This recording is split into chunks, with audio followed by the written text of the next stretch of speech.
Good. Hi, Friars. Welcome back from spring break. I hope you had a wonderful, wonderful spring break and nice and relaxing time off and a wonderful Easter holiday. I'm back with another read aloud today. It is Cloudy with a Chance of Meatballs by Judy Barrett and drawn by Ron Barrett. And what prediction can we make based on the title, A Cloudy with a Chance of Meatballs, and based on the cover? If you have an adult with you, maybe you can turn and tell them.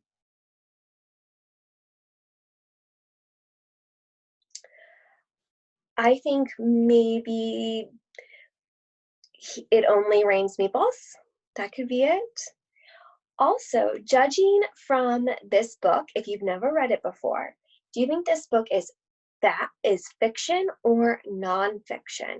Remember that nonfiction is real and fiction is make-believe.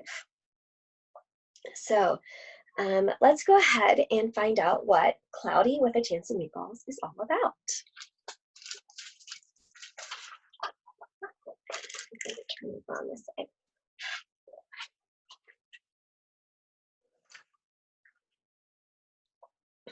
We were all sitting around the big kitchen table. It was Saturday morning, pancake morning. Mom was squeezing oranges for juice. Henry and I were betting on how many pancakes we each could eat, and Grandpa was doing the flipping. Seconds later, sorry guys, here we go. Seconds later, something flew through the air, headed toward the kitchen ceiling, and landed right on Henry. After he realized that the flying object was only a pancake, we all laughed, even Grandpa. Breakfast continued quite uneventfully. All the other pancakes landed in the pan, and all of them were eaten, even the one that landed on Henry.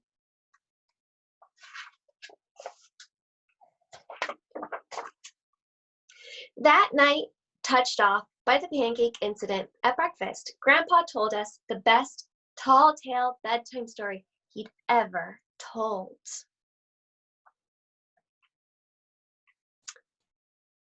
Across an ocean, over lots of huge bumpy mountains, across the 3 hot deserts, and one smaller ocean, there lay the tiny town of Chew and Swallow. In most ways, it was very much like any other tiny town. It had a main street lined with stores, houses with trees and gardens around them, a schoolhouse about 300 people, and some assorted cats and dogs. But there were no food stores in town of Chew and Swallow. They didn't need any. The sky supplied all the food they could possibly want. The only thing that was really different about Chew and Swallow was its weather.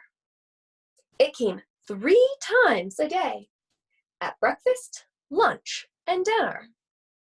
Everything that everyone ate came from the sky.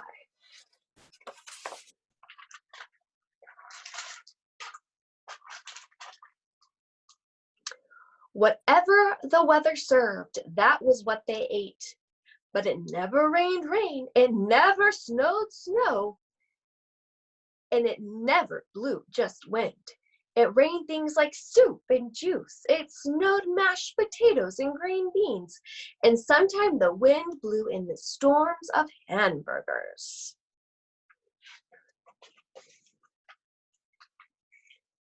The people could watch the weather report on television in the morning, and they could even hear a prediction for the next day's food. When the townspeople went outside, they carried their plates, cups, glasses, forks, spoons, knives, and napkins with them. That way, they would always be prepared for any kind of weather. If there were leftovers, and there usually were, The people took them home and put them in their refrigerators in case they got hungry in between meals. The menu varied. By the time they woke up in the morning, breakfast was coming down. After a brief shower of orange juice, low clouds of sunny-side-up eggs moved in, followed by pieces of toast. Butter and jelly sprinkled down for the toast, and most of the time it rained milk afterwards. For lunch one day, Frankenfurters, already in their rolls, blew in from the northwest at about 5 miles an hour. There were mustard clouds nearby. Then the wind shifted to the east and brought in baked beans. A drizzle of soda finished off the meal.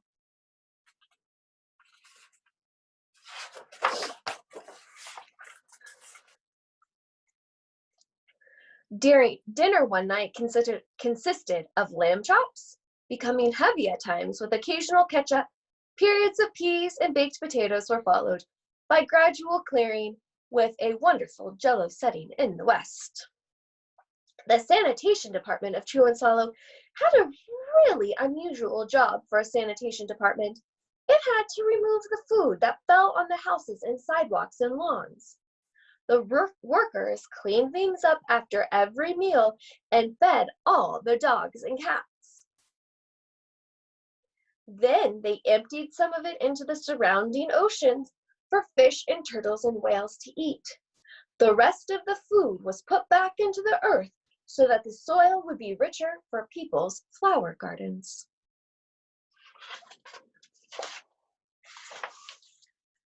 Life for the townspeople was delicious until the weather took a turn for the worse. The Chew and Swallow Digest front page, spaghetti ties up town. One day there was nothing but gorgonzola cheese all day long. The next day there was only broccoli all overcooked. And the next day there were Brussels sprouts and peanut butter with mayonnaise. Another day there was pea soup fog. No one could see where they were going, and they could barely find the rest of the meal. They got stuck in the fog.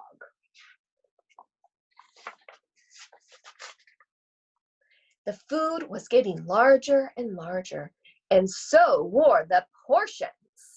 People were getting frightened. Violent storms blew up frequently. Awful things were happening. One Tuesday, there was a hurricane of bread and rolls all day long into the night. There were soft rolls and hard rolls, some with seeds and some without. There was white bread and rye and whole wheat toast. Most of it was larger than they had ever seen bread and rolls before. It was a terrible day. Everyone had to stay indoors. Roofs were damaged, and the sanitation department was beside itself. The mess took the workers 4 days to clean up, and the sea was full of floating rolls. To help out, the people piled up as much bread as they could in their backyards. The birds picked at it a bit, but it just stayed there and got staler and staler. There was a storm of pancakes one morning that nearly flooded the town. A huge pancake covered the school. No one could get it off because of its weight, so they had to close school. Lunch one day brought 15-inch drifts of cream cheese and jelly sandwiches. Everyone ate themselves sick, and the day ended with a stomachache. There was an awful salt and pepper wind, accompanied by an even worse tomato tornado. People were sneezing themselves silly and running to avoid the tomatoes. The town was a mess. There were seeds and pulp everywhere.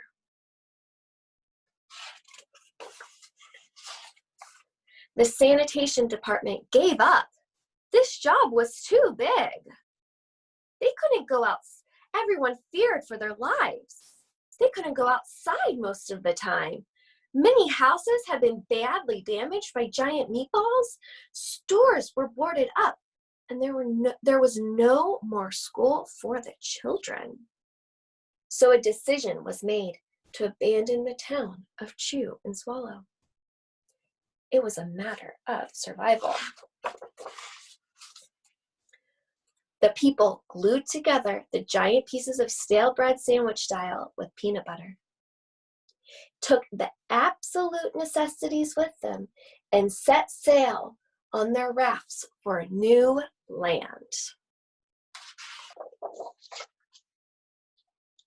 After being afloat for a week, they finally reached a small coastal town which welcomed them. The bread had held up surprisingly well enough for them to build temporary houses for themselves out of it. The children began school again, and the adults all tried to find places for themselves in the new land. The biggest change they had to make was getting used to buying food at a supermarket. They found it odd that the food was kept on shelves packaged in boxes, cans and bottles. Meat that had to be cooked was kept in large refrigerators. Nothing came down from the sky except rain and snow.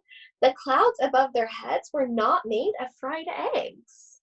No one ever got hit by a hamburger again. And nobody dared to go back to Chew and Swallow to find out what had happened to it. They were too afraid.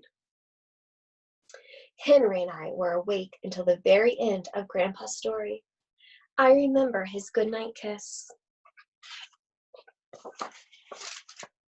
The next morning, we woke up to see snow falling outside our window. We ran downstairs for breakfast and ate it a little faster than usual so we could go sledding with Grandpa. It's funny, but even as we were sliding down the hill, we thought we saw a giant vat of butter at the top, and we could almost smell mashed potatoes. The end. All right, so what do you guys think? Was this book fiction or nonfiction? If you're with a grown-up, tell a grown-up. Okay, if you said fiction, that was the right guess. And I hope you had some fun predictions. My prediction about meatballs falling from the sky was kind of right. I also want you guys to think about what are some examples of how the townspeople helped each other after the weather went bad? And also, how is the bad weather in Chew and Swallow similar to what's happening right now with COVID-19 pandemic? Okay, so what I see is that stores are closed, schools are closed, but people are helping a lot. Okay, so those are some similarities I see. Okay, so I have two activities for us. One is, if you want, can you write a wacky weather story? And this is your prompt. The day it rained. Okay, so you can make it like this.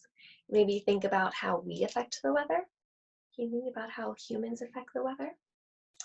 Okay, another fun activity I did, and that you can do too at home, is I created a playlist, and it is inspired by Cloudy with a Chance of Meatballs, and it is about weather and food.